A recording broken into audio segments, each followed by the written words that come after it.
सूरह ज़ुख़्रुफ़ रुकू नंबर 2। अल्लाह पंहिंजे मख़लूक़ातनि मां पाण लाइ धीअरूं इख़्तियार कयूं आहिनि छा, ऐं अव्हां खे पुटनि सां चूंडियो अथसि छा? ऐं जॾहिं मंझाइनि कंहिंखे उन्हीअ शइ याने धीउ ॼमण जी ख़बर ॾिजे जेका ॿाझारे अल्लाह लाइ मिसाल बयानु कई अथसि, तॾहिं संदसि मुंहुं कराइजी वेंदो आहे ऐं उहो ॾुख भरियो हूंदो आहे जेको ॻुझ में पालिजे थो, ऐं उहो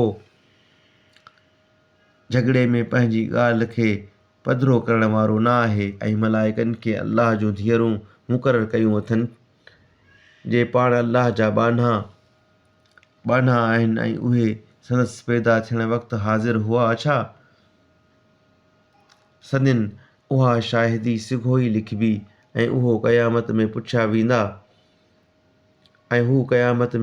वेंदा ऐं चवंदा त जेकॾहिं ॿाझारो अल्लाह घुरे हा त उन्हनि मलाइकनि जी इबादत न करियूं हा। खेनि हिन ॻाल्हि जी का ॼाणप न आहे, उहे रुॻो अटकल हणंदा आहिनि। खेनि हिन क़ुरान खां अॻु को किताब ॾिनो अथऊं छा जो उन्हनि खे चंबिड़ी वरितो आहे? न, बल्कि चवंदा आहिनि त बेशक असां पंहिंजनि अबनि ॾाॾनि खे हिक मज़हब ते ॾिठो, ऐं बेशक असीं संदनि पेरनि ते रस्ते लहण वारा आहियूं, ऐं अहिड़ी तरह अॻु तोखां कंहिं ॻोठ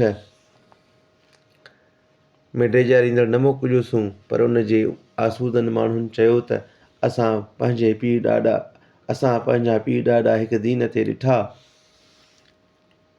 बेशक असीं उन्हनि जी पेरनि ते पैरवी कंदड़ आहियूं।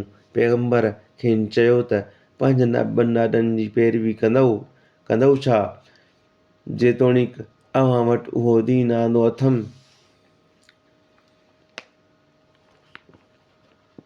जंहिं दीन ते अव्हां पंहिंजनि पीअनि ॾाॾनि खे ॾिठो, तंहिंखां वधीक सिधो रस्तो ॾेखारण वारो आहे।